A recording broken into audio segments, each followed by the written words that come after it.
Halo, selamat datang kembali with the one and only in the world, Jeffrey Channel, cuy. Ya, apa kabarnya cuy? Masih di alam semesta yang satu atau alam semesta 2 atau yang sampai ke 70.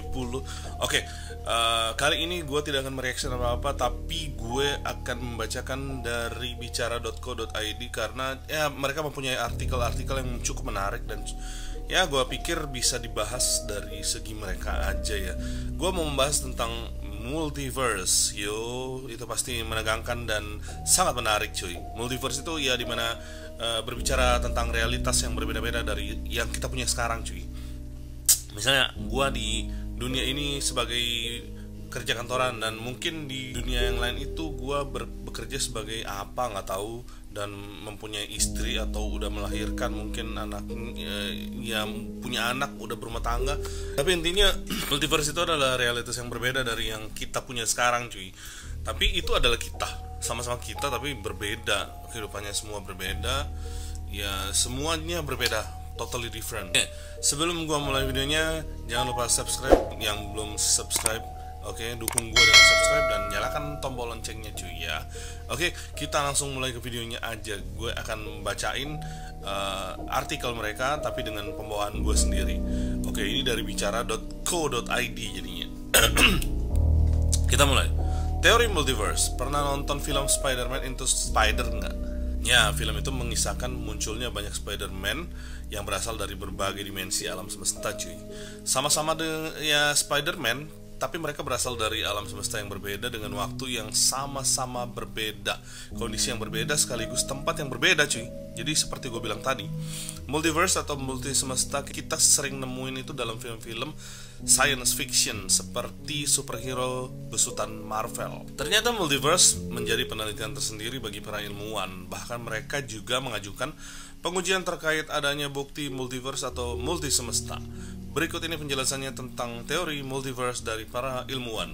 1. Bagaimana multiverse lahir? Berdasarkan penelitian oleh Matthew Johnson dan para tim dari Perimeter Associate Faculty, mereka menelisik lebih jauh tentang hipotesis multiverse atau multi semesta. Menurut penelitian tersebut, adanya inflasi alam semesta dapat membuka kemungkinan adanya multiverse. Inflasi adalah periode penuaian alam semesta dalam waktu yang sangat cepat, bahkan lebih cepat dibandingkan kedipan mata cuy. Dalam periode terjadinya inflasi tersebut, alam semesta dapat mengembang atau memuai dari ukuran atom menjadi ukuran galaksi dengan waktu yang sangat cepat. Berdasarkan teori tersebut, inflasi artinya tidak akan pernah berhenti atau inflasi abadi, di mana ada medium yang berisi inflakton, yakni energi yang membuat alam semesta dapat memuai dengan cepat. Sebelum terjadinya multi semesta, awalnya medium tersebut adalah medium hampa yang didirikan oleh energi gelap, energi vakum, dan energi Higgs, medan inflasi. Seperti air yang mendidih, energi itu menguap dan membentuk gelembung yang berisikan ruang hampa dengan energi yang lebih rendah. Energi dalam gelembung membuat gelembung dapat memuai. Ketika gelembung memuai, kumpulan-kumpulan gelembung itu akan terpisah sehingga gelembung-gelembung semesta menjadi langka karena terpisah jauh.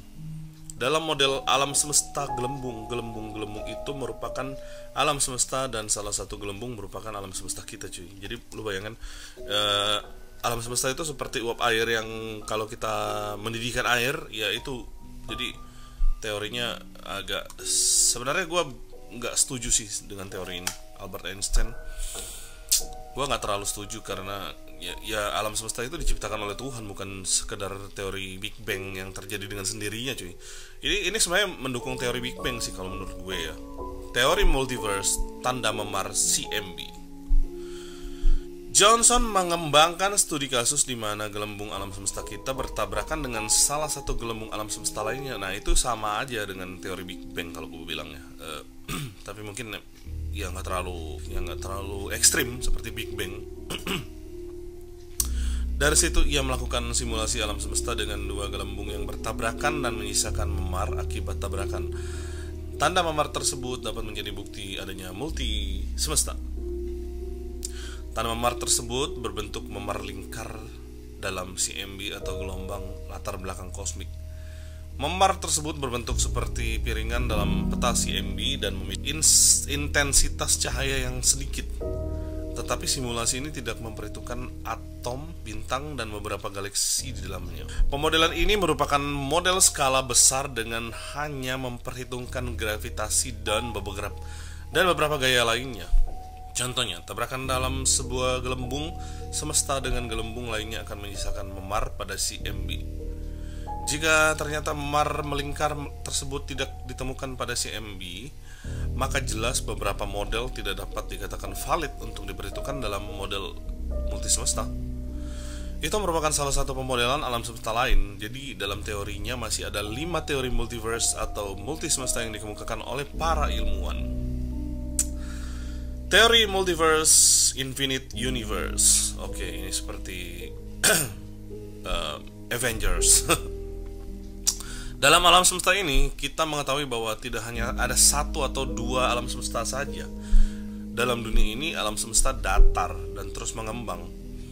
Di sini kita terbatas pada ruang dan waktu. Kita akan melihat ada banyak kembaran kita yang memiliki perbedaan yang jelas dalam kehidupan dalam waktu dan ruang yang sama, cuy. Nah, ini yang gue bilang tadi, perbedaan yang wow, itu gue coba merenungi multiverse ini ya.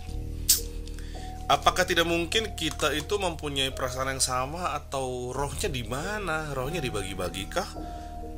Kalau menurut pandangan agama itu mungkin ya nggak tahu ya. Mungkin ya gue belum pernah mendengar pendeta atau ustadz atau kiai yang penceramah yang berbicara tentang ini sih.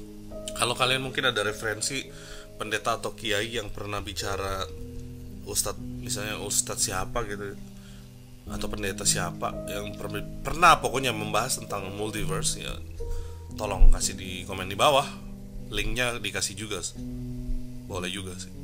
Misalnya jika pagi ini kita sedang kuliah, bisa saja di salah satu alam semesta lain diri kita yang lain sedang bekerja atau sedang melakukan hal lain. Ya ini yang gue bilang tadi. Teori multiverse, bubble universe. Alam semesta gelembung, bubble universe, memiliki hukum fisika berbeda dari kita karena mereka tidak terikat dengan kita. Menurut Alexander Vilenkin, kosmolog dari Tufts University, saat melihat ruang waktu keseluruhan, teori ini merupakan jaringan gelembung ruang alam semesta. Energi gelap telah meresap dan mendorong alam semesta untuk mengembang. Dalam teori ini, energi gelap ikut berkontribusi terhadap ekspansi alam semesta yang menempel pada gelembung yang membesar dalam dimensi lain. Wow, ini gelembung-gelembung ini gue nggak tahu deh. Seluruh alam semesta ditampung di tepi gelembung yang mengembang itu. Wow, gue agak masih sulit dicerna ini kalau yang gelembung-gelembung ini. Teori multiverse, daughter universe. Apa ini hubungannya dengan anak perempuan? daughter universe. Teori ini muncul berdasarkan dari teori mekanika kuantum yang menunjukkan beberapa alam semesta mungkin muncul atas dunia kecil partikel subatomik. Partikel subatomik dalam fisika adalah partikel yang lebih kecil dari atom. Dalam dunia ini, mekanika kuantum menggambarkan dunia dalam probabilitas, artinya ada kemungkinan yang terjadi meski kita tidak melakukan hal tersebut. Wow, jadi dia mempersiapkan alternatif gitu ya. Oh, jadi alternate universe ya kalau gue bilang ini. Misalnya, saat ini kita sedang berada di persimpangan jalan, kemungkinan ada dua, kita akan belok ke kiri atau ke kanan. Nah, dalam alam semesta ini, saat kita belok ke kanan, mungkin saja diri kita yang lain memutuskan untuk belok ke kiri. Ya, seperti probabilitas sih sebenarnya gue bilang. Menurut Green, penulis The Hidden Reality, di setiap alam semesta kita adalah satu-satunya realitas, dan alam semesta memungkinkan membentuk salinan atau kemungkinan situasi. Oke, yang berikutnya teori multiverse mathematical universe. Dalam hipotesis alam semesta matematika atau mathematical universe, keberadaan struktur matematika sama halnya dengan keberadaan secara fisik. Teori ini menganggap keberadaan entitas matematika tidak hanya dianggap sebagai penjelasan saja, melainkan suatu bentuk utuh yang nyata. Dalam teori ini, ia mempertimbangkan adanya hipotesis alam semesta yang dapat dihitung. Pengusulnya Max Tegmark dari Massachusetts Institute of Technology mempercayai hal tersebut dan mengemukakan bahwa alam semesta di luar sana akan ada terus bahkan tanpa manusia sekalipun. Wow, ini sangat-sangat aneh ya. Ya bisa sih. Dulu kan waktu manusia belum diciptakan kan ada alam semesta kan, udah ada kan. Dan hanya ada binatang-binatang besar seperti dinosaurus seperti itu. Tapi teori ini banyak mendapat kritikan dari para ilmuwan lainnya. Teori multiverse parallel universe. Nah, ini yang paling mungkin terjadi kalau gue bilang ya. Jadi gagasan ini dikemukakan oleh Neil Turok dan Paul Steinhardt. Wah, ini namanya susah banget. Steinhardt. Mereka menjelaskan adanya alam semesta paralel, adanya ruang yang mengapung di ruang dimensi yang lebih tinggi. Alam semesta kita memungkinkan adanya salah satu lempengan yang melayang dalam dimensi yang lebih tinggi. Dalam teori ini, bumi dalam dunia paralel memiliki sedikit perbedaan dari yang kita tinggali. Ya, jadi melayang-melayang di atas kita nih cuy. Di alam semestanya itu. Ini seperti teori ini nggak sih? Bumi berongga. Jadi langit kita itu adalah tapakan kaki orang lain. Tapakan kaki dari dimensi lain gitu. Oke, kesimpulan itulah 5 teori multiverse dari para ahli. Kelima tersebut adalah bubble universe, infinite universe, Daughter universe, parallel universe, dan mathematical universe. Saat ini kita baru dapat memahami teori tentang multiverse. Para ilmuwan sudah berada dalam tahap pengujian. Sayangnya teknologi kita saat ini belum sampai pada tahapan untuk dapat benar-benar menemukan alam semesta lain di luar alam semesta kita. Oke. Sumbernya ini menguji keberadaan multi semesta langit selatan, parallel universe theories on an evidence space. Our universe could be an expanding bubble in an extra dimension life science. Oke, sekian dulu video dari gua ya, pembahasan multiverse dari artikelnya si bicara.com bicara.go.id. Kalau kalian mau baca-baca juga artikelnya secara langsung bisa buka di situs mereka. Banyak banget artikelnya. Oke, sekian dulu video gua dan jangan lupa like, share, dan subscribe, dan sampai jumpa di video berikutnya. Bye.